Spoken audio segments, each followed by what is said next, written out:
Hey welcome to my channel commerce learning. मेरा नाम नीलम मिश्रा है और मैं कॉमर्स से रिलेटेड टॉपिक पे वीडियो बनाती रहती हूँ। कुछ वीडियोस मैंने ऑलरेडी बनाए हुए हैं, आप लोग उन्हें जाके चेक करिए। और अगर वीडियो आपके लिए यूज़फुल लगते हैं, अच्छे लगते हैं, समझ में आते हैं, तो आप उन वीडियोज़ को लाइक करिए, उन्हें शेयर करिए और मेरे चैनल को सब्सक्राइब करिएगा, ठीक है। तो आज हम पढ़ेंगे डिविडेंड थ्योरीज़ के बारे में। उसको पहले स्टार्ट करने से पहले मैं बता दूं, अगर आपको क्वालिटी कम दिखाई देती है वीडियो की तो आप उसे बढ़ा लें क्वालिटी को, और अगर स्पीड मेरी लो लगती है तो आप स्पीड भी बढ़ा करके सुन सकते हैं लेक्चर को। और इस लेक्चर को देखने से पहले मैं आपको कहूँगी कि इससे पहले वाला लेक्चर देखें जिसमें मैंने डिविडेंड के बारे में बताया है कि डिविडेंड क्या होता है, types of dividend, and dividend decision की इम्पोर्टेंस बताई है, बिजनेस में क्या होती है। Basically we can say that we have discuss about dividend decision and how it is useful for every business organisation. Basically significance of dividend decision हमने discuss किया है, ठीक है। और इस वीडियो में हम थ्योरी के बारे में पढ़ेंगे, तो शुरू करते हैं, ठीक है। डिविडेंड थ्योरीज़ कितनी तरीके की दी गई हैं? डिविडेंड थ्योरी हमें दो तरीके की दी गई हैं, irrelevant and relevant dividend theory, जिसमें टू स्कूल ऑफ थॉट है, जिसमें से वन स्कूल ऑफ थॉट ये कहता है कि डिविडेंड डिसीजन जो है, डिविडेंड पॉलिसी जो है वो इररिलेवेंट है हमारे बिजनेस ऑर्गेनाइजेशन के लिए। और दूसरा स्कूल ऑफ थॉट ये कहता है कि डिविडेंड डिसीजंस यानी डिविडेंड पॉलिसीज़ जो हैं वो हमारे बिजनेस के लिए रिलेवेंट हैं और वो हमारे फर्म की वैल्यू को अफेक्ट करती हैं, ठीक है। इररिलेवेंट थ्योरी कहती है कि dividend doesn't affect the value of the firm, and while the other theory considered that the dividend decision is relevant to the value of firm, ठीक है। तो डिविडेंड थ्योरी जो दी गई हैं वो दो तरीके से दी गई हैं। पहली है रिलेवेंस डिविडेंड थ्योरी और दूसरी है इररिलेवेंस dividend theory. Relevance dividend theory में पहला मॉडल है वॉल्टर्स मॉडल और दूसरा मॉडल है गॉर्डन्स मॉडल। और इररिलेवेंस डिविडेंड थ्योरी में एक मॉडल दिया गया है मोदिगिलानी एंड मिलर अप्रोच मॉडल, जिसे हम MM अप्रोच मॉडल भी कहते हैं, ठीक है। तो पहले हम रिलेवेंस डिविडेंड थ्योरी के बारे में पढ़ेंगे, जिसमें ये बोला है Investor like to receive current cash dividend which reduce uncertainty, means investors को current cash dividend पसंद है जिससे कि उनकी uncertainty घटती है। जब investors को हम अभी कैश में डिविडेंड प्रोवाइड करा देंगे तो उनका आगे आने वाला रिस्क जो है, जो उनका ये है कि अगर हमें आगे मतलब कैसा डिविडेंड मिलेगा, कितना मिलेगा, तो वो जो रिस्क है वो कम हो जाता है, ठीक है। अनसर्टेनिटी है वो रिड्यूस हो जाती है। Second point is investor will discount firm's earning at a lower rate KE, thereby placing a higher value on the share. KE here means कि cost of equity capital. Investors क्या करते हैं, firm की जो earning है उसको lower rate से discount करते हैं, जिससे कि उनकी जो शेयर की वैल्यू है वो ज़्यादा निकल कर के आए, ठीक है। If dividends are not paid, then the uncertainty will increase, raising the required rate of return KE, resulting in lower market price of share. देखिए, अगर डिविडेंड नहीं दिए जाते हैं तो अनसर्टेनिटी बढ़ेगी, ठीक है। और जो KE अगर कॉस्ट ऑफ कैपिटल बढ़ जाती है, ठीक है, तो उससे क्या होगा, मार्केट की जो प्राइस है, मार्केट प्राइस ऑफ शेयर जो होगा वो कम हो जाएगा, ठीक है। बेसिकली रिलेवेंस डिविडेंड थ्योरी हमें ये कहती है कि हमारी डिविडेंड डिसीजन जो है, डिविडेंड देना शेयर होल्डर्स को, ये फर्म की वैल्यू को अफेक्ट करता है, ठीक है, कहीं ना कहीं अफेक्ट करता है। तो यही बताया गया है कि dividend policy, dividend decision relevant है हमारे बिजनेस ऑर्गेनाइजेशंस के लिए, ओके। अब पहला है वॉल्टर मॉडल। वॉल्टर मॉडल जो है वो दिया गया है प्रोफेसर जेम्स E वॉल्टर के द्वारा। इनके एज्यूम्शंस हैं, पहला, all investment decision finance through retained earning. Retained earning क्या होती है? रिटेन अर्निंग प्रॉफिट का वो हिस्सा होता है जिसे हम डिस्ट्रीब्यूट नहीं करते हैं अमंग शेयर होल्डर, जिसे हम आगे आने वाले फ्यूचर के लिए रखते हैं, ठीक है। Second point is rate of return r and cost of capital r constant. Rate of return का मतलब होता है जो हमारी फर्म किसी इन्वेस्टमेंट करने पे जो अर्न करती है वो रेट ऑफ रिटर्न कहलाता है। और कॉस्ट ऑफ कैपिटल वो होता है जहाँ पे फर्म को उतना मतलब मतलब वो वैल्यू जो अर्न करनी ही करनी है, ठीक है। जो शेयर होल्डर एक्सपेक्ट करता है कि इतना अगर हम इस कंपनी में अपने पैसे लगाएंगे तो इतना तो हमें कंपनी अर्न करके देगी ही देगी, वो होती है कॉस्ट ऑफ कैपिटल। यहाँ पे कॉस्ट ऑफ कैपिटल किसकी? कॉस्ट ऑफ इक्विटी कैपिटल, ठीक है। हम इक्विटी शेयर होल्डर्स की बात कर रहे हैं, प्रेफरेंस की नहीं, ठीक। और थर्ड पॉइंट है फर्म हैज़ इन्फिनाइट लाइफ, यानी यहाँ पे ये एज्यूम किया गया है कि फर्म की जो लाइफ होगी वो इन्फिनाइट होगी, अनंत काल तक होगी, ठीक। फिर है डिविडेंड पॉलिसी डिपेंड करती है आर और के ई पे, यानी रेट ऑफ रिटर्न पे और कॉस्ट ऑफ कैपिटल पे, ठीक है। तो यहाँ पे 3 कंडीशंस दी गई हैं। First condition is if R is greater than KE, then the firm is growth firm. The firm should have zero payout and reinvest the entire profit to earn more than investor. यानी कि देखिए 2 condition होती है। एक वो होती है जहाँ पे कोई कंपनी जो प्रॉफिट अर्न करती है या तो वो पूरे के पूरे पैसे को पूरे शेयर होल्डर्स में बांट दे, ठीक है, एज अ डिविडेंड। तो वो शेयर होल्डर अपना अलग अलग जगह इन्वेस्ट करते रहेंगे, ठीक है। या तो वो डिविडेंड के रूप में ना बांट करके वो सारा पैसा, वो सारा प्रॉफिट का पार्ट सारा का सारा इन्वेस्ट कर दे कहीं, ठीक है, जिसका प्रॉफिट मतलब कहीं ना कहीं फिर आगे चल करके मिलेगा शेयर होल्डर्स को, बट उस टाइम पे क्या करेगी फर्म? सारा का सारा इन्वेस्ट कर देगी कहीं। तो इन 2 सिचुएशन में क्या होता है, अगर ऐसी सिचुएशन आती है कि जहाँ पे कंपनी ज़्यादा अर्न कर सकती है, ठीक है, बजाय शेयर होल्डर्स के अर्न करने के, तो वहाँ पे कंपनी क्या करेगी? ज़ीरो पे आउट रेशियो रखेगी और अपना एंटायर प्रॉफिट जो होगा उसको री इन्वेस्ट कर देगी, ठीक है, किसी इन्वेस्टमेंट में री इन्वेस्ट कर देगी, बजाय शेयर होल्डर्स को वो प्रॉफिट डिस्ट्रीब्यूट करने के। तो पहली कंडीशन ये होती है कि जब आर के से ज़्यादा है, यानी कॉस्ट ऑफ कैपिटल से रेट ऑफ रिटर्न ज़्यादा है, तो वहाँ पे ज़ीरो पे आउट रेशियो रहेगा। Second condition is if R is less than KE, यानी cost of capital, the firm should have 100% payout ratio and let the investor reinvest their dividend income to earn higher return। यानी कि second condition ये कहती है कि अगर firm को ये लगता है, अगर फर्म मतलब अगर शेयर होल्डर्स ज़्यादा कमा सकते हैं कंपनी के कहीं इन्वेस्ट करने से ज़्यादा अगर शेयर होल्डर्स को मिलेगा, तब तो फर्म क्या करेगी कि पूरा का पूरा प्रॉफिट जो है वो शेयर होल्डर्स में बांट देगी, जिससे शेयर होल्डर क्या करेंगे? वो सारा अपना डिविडेंड कहीं री इन्वेस्ट कर देंगे, ठीक है, जहाँ पे उन्हें हायर रिटर्न मिल सके।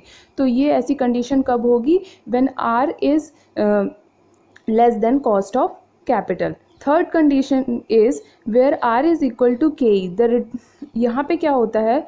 The return of the firm from reinvesting the retained earning will be just equal to the earning available the shareholder on the investment on their investment of the dividend income। यानी कि rate of return और cost of capital यहाँ पे दोनों equal होती हैं। यानी कि अगर कंपनी कहीं पे प्रॉफिट अपना इन्वेस्ट करे या शेयर होल्डर कहीं पे अपना डिविडेंड इन्वेस्ट करे, तो वो दोनों ही इक्वल होंगे, वहाँ पे फर्म को कोई फ़र्क नहीं पड़ेगा, ठीक है। तो ये 3 कंडीशंस होती हैं। इन शॉर्टकट अगर बोलें, when are is greater than K then the payout will be zero, payout ratio will be zero, and if R is smaller than K means cost of capital, then the payout ratio will be 100%, ठीक है। तो ये तो था हमारा Walter's model, जहाँ पे 3 conditions रखी गई हैं, ठीक। तो ये फॉर्मूला भी दिया गया है, इसको आप लोग याद कर लीजिएगा। और एज्यूम्शंस जो हैं वो एग्ज़ाम पॉइंट ऑफ व्यू से बहुत इंपॉर्टेंट होते हैं। आप लोग एज्यूम्शंस को बिल्कुल रटिएगा, क्योंकि ये इतना जल्दी याद तो होते नहीं, इसलिए मैं बोल रही हूँ कि रट लीजिएगा, ठीक है, क्योंकि इससे क्वेश्चंस पुट अप होते हैं directly. Second model is Gordon's model. ये भी रिलेवेंस थ्योरी में ही आता है। इसे दिया गया है मेरन गॉर्डन ने, जो ये कहते हैं कि dividend policy is relevant and can affect the value of the firm. यानी कि डिविडेंड पॉलिसी जो होती है वो रिलेवेंट होती है किसी भी फर्म के लिए। वो शेयर होल्डर की वेल्थ मैक्सिमाइजेशन जो मोटिव होता है ना किसी कंपनी का, वो वेल्थ मैक्सिमाइजेशन को अफेक्ट करती है, मार्केट प्राइस ऑफ वैल्यू को अफेक्ट करती है और फर्म की वैल्यू को अफेक्ट करती है। तो dividend policy is relevant for the business organisation, for the firm. अब एज्यूम्शंस ये है, पहला एज्यूम्शन है all investment proposal finance through retain earning, no external finance is available. यानी कि जितना भी जैसे कंपनी को अगर इन्वेस्ट करना है अपना पैसा तो वो रिटेन अर्निंग के थ्रू करेगी, कोई भी एक्सटर्नल फाइनेंस वहाँ पे अवेलेबल नहीं होगा, कहीं बाहर से लोन लेकर के या और कुछ कर करके नहीं होगा, वो रिटेन अर्निंग के थ्रू ही इन्वेस्ट करेगी किसी प्रोजेक्ट में। दूसरा क्या है, business risk of the firm remain constant. यहाँ पे ये एज्यूम किया गया है कि बिजनेस का जो रिस्क होगा वो कांस्टेंट होगा। आर और के यानी रेट ऑफ रिटर्न और कॉस्ट ऑफ कैपिटल दोनों कांस्टेंट होंगी। फर्म की जो लाइफ होगी वो इन्फिनाइट होगी। Growth rate of the firm G जिसको बोलते हैं is the product of its retention ratio. Retention ratio यानी कि जितना फर्म रिटेन कर ले, ठीक है, वो होगा G is equal to B multiplied by R, यानी कि बी और आर का प्रोडक्ट होगा हमारा जी यानी ग्रोथ ऑफ द फर्म।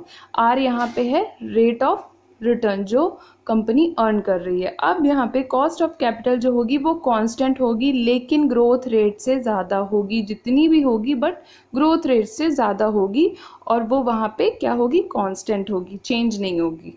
तो ये तो थे गॉर्डन मॉडल के एज्यूम्पशन। अब यहाँ पे ये बोलते हैं कि investor have preference for current dividend and there is a direct relationship between dividend policy and market value of the firm. यहाँ पे ये बोला गया है कि इन्वेस्टर जो है वो करेंट डिविडेंड को चाहते हैं और वो ऐसा मानते हैं कि डिविडेंड पॉलिसी और मार्केट वैल्यू ऑफ फर्म का जो है वो डायरेक्ट रिलेशनशिप है। और second point is basic premise of the model is that investor are risk averse and they evaluate future dividend और capital gain as a risky and uncertain process. यानी कि ये मॉडल ये कहता है कि जो इन्वेस्टर्स हैं वो रिस्क अवर्स हैं, मतलब रिस्क नहीं उठाना चाहते हैं और वो फ्यूचर डिविडेंड को या कैपिटल गेन को रिस्की मानते हैं, अनसर्टेन प्रपोजिशन मानते हैं। यानी कि ये अगर कंपनी करंट डिविडेंड नहीं देती है, ठीक है, करंट डिविडेंड जब वो नहीं देगी इन्वेस्टर्स को तो कहीं ना कहीं वो पैसा इन्वेस्ट कर देगी, ठीक है, तो जो उससे कैपिटल गेन होगा वो उनके लिए, वो इन्वेस्टर्स के लिए तो रिस्की होगा और वो पोजीशन क्या होगी, अनसर्टेन होगी, ऐसा इन्वेस्टर्स मानते हैं इस मॉडल के अनुसार। तीसरा पॉइंट है dividend is more predictable than the capital gain. Management can control the dividend but it can't predict the future market price of the share. Yes, यहाँ पे ये बोला गया है कि जो डिविडेंड होता है वो मैनेजमेंट के द्वारा कंट्रोल किया जाता है, पहले से ही डिसाइड होता है ना डिविडेंड का, डिविडेंड पॉलिसी में कि क्या कैसे कब दिया जाएगा डिविडेंड। लेकिन जो कैपिटल गेन है वहीं पे हम कहीं पे अगर किसी प्रोजेक्ट में इन्वेस्ट कर रहे हैं तो उसका जो future market price of share होगा वो तो प्रिडिक्टेबल नहीं है, ठीक है, लेकिन डिविडेंड देना तो प्रिडिक्टेबल है। तो इसलिए ये माना गया है कि जो कैपिटल गेन है जो या फ्यूचर डिविडेंड है वो अनसर्टेन है, ठीक। और investors are certain of receiving income from dividend than future capital gain, so they value more current dividend than expected future capital gain. यानी कि इन्वेस्टर्स जो हैं वो, उन्हें मालूम है कि उन्हें डिविडेंड मतलब डिविडेंड से इनकम रिसीव होगी ही होगी, कैपिटल गेन से इनकम रिसीव होने का उन्हें थोड़ा सा अनसर्टेन है, तो इसलिए वो क्या करते हैं, करंट डिविडेंड को ज़्यादा प्रेफरेंस देते हैं ओवर कैपिटल गेन, ठीक। तो यहाँ पे अगर हमें पी निकालना है यानी मार्केट प्राइस ऑफ शेयर निकालना है तो हम ये वाला फार्मूला यूज़ करेंगे, और ये फार्मूला आप लोग बिल्कुल याद कर लीजिएगा क्योंकि यूजीसी नेट कॉमर्स का जो पेपर आता है ना उसमें फाइनेंस के क्वेश्चंस जब पुटअप होते हैं तो फार्मूले से लेकर के बहुत सारे क्वेश्चंस पुटअप होते हैं, ठीक।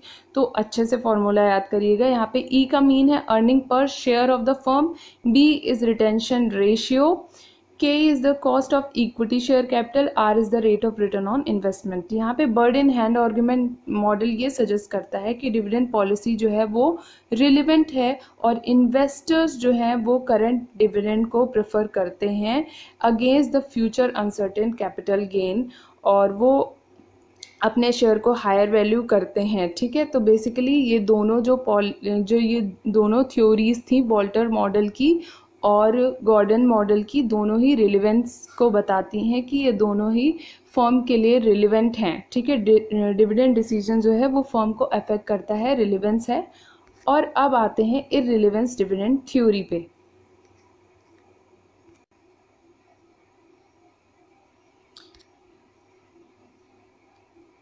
इररिलेवेंस थ्योरी ये कहती है कि कंपनी चाहे डिविडेंड दे या ना दे, इससे कंपनी की वैल्यू पे, फर्म की वैल्यू पे कोई भी अफेक्ट नहीं पड़ता है। और ये थ्योरी ये कहती है कि डिविडेंड देना ना देना इतना इम्पोर्टेंट नहीं है, फर्म की अर्निंग इम्पोर्टेंट होती है और फर्म का इन्वेस्टमेंट जो डिसीजन है वो इम्पोर्टेंट होता है। तो इररिलेवेंस थ्योरी में आ जाती है हमारा MM अप्रोच, जिसे हम Modigliani and Miller approach के नाम से भी जानते हैं, MM अप्रोच जिसको कहते हैं। MM approach argued that market price of the share is affected by earning of the firm, not by the pattern of income distribution। यहाँ पे सीधे सीधे ये कह रहा है ये अप्रोच कि किसी भी फर्म का जो मार्केट प्राइस है वो अफेक्ट करता है किसी भी फर्म की अर्निंग से, ना कि उसके इनकम डिस्ट्रीब्यूशन के किसी भी फर्म के पैटर्न से।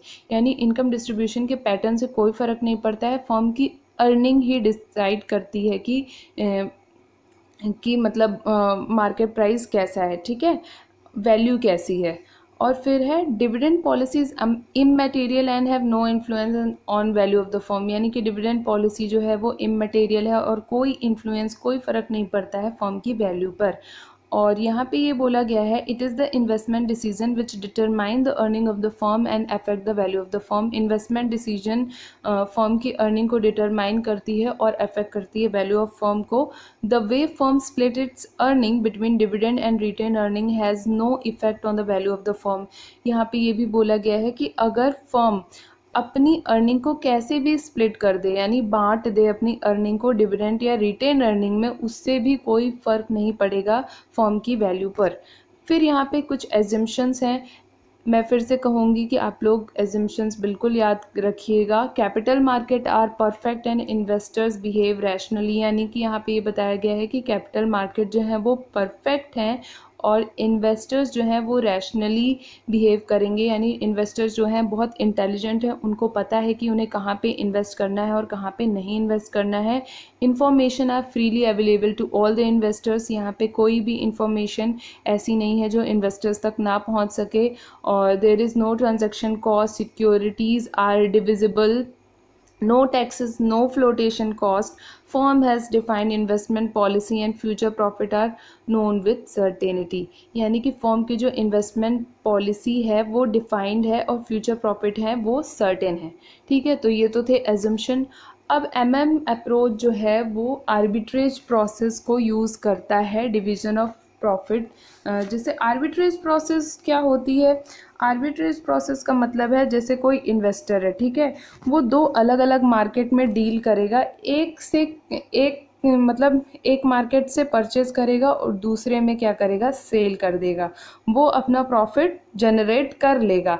तो यहाँ पे यही बोला गया है कि जब इन्वेस्टर अपना प्रॉफिट जनरेट कर ही लेगा आर्बिट्रेज प्रोसेस के थ्रू, तो यहाँ पे रिटेन अर्निंग और डिविडेंड का कोई मतलब ही नहीं बनता है, ये इररिलेवेंट है from the point of view of share holder के पॉइंट ऑफ व्यू से ये दोनों ही चीज़ इररिलेवेंट हो जाती हैं अगर वो आर्बिट्रेज प्रोसेस को ध्यान में रखता है। तो given the investment opportunities a firm will finance them either through retain earning और if pays dividend will raise an equal amount of new share capital externally by new selling new share. यानी कि अगर investment opportunities दी गई हैं तो firm या तो retain earning के थ्रू क्या करेगा कि फाइनेंस करेगा, रिटेन अर्निंग के थ्रू मतलब उस इन्वेस्टमेंट में पैसे लगाएगा, या तो फिर अगर मान लो उसने डिविडेंड पे कर दिए होंगे तो वो नए शेयर्स को इशू कर देगा, ठीक है। और यहाँ पे ये बोला गया है the benefit of increase in market value as a result of dividend payment will be completely offset by the decrease in the terminal value of share. यानी कि अगर मान लो अगर डिविडेंड पे कर दिए हैं, मार्केट वैल्यू शेयर की बढ़ गई है, ठीक है, इससे तो वहाँ पे ऑफसेट तभी हो जाएगी जब मार्केट वैल्यू ऑफ शेयर घट जाएंगे। तो यहाँ पे ये बोला है कि अगर आप डिविडेंड को पे करते हो, ठीक है, तो एक चीज़ पे अगर फ़ायदा होता है तो दूसरे पे मतलब उस पे नुकसान भी होगा। तो डिविडेंड का देना ना देना यहाँ पे मतलब इररिलेवेंट हो जाता है, कोई मतलब पॉइंट ऑफ व्यू ही नहीं बनता। इस मॉडल में यही कहा गया है। और इसमें ये बोला गया है कि success of MM model depend upon the arbitrage process. जो MM मॉडल की जो सक्सेस है वो आर्बिट्रेज प्रोसेस पे निर्भर करती है।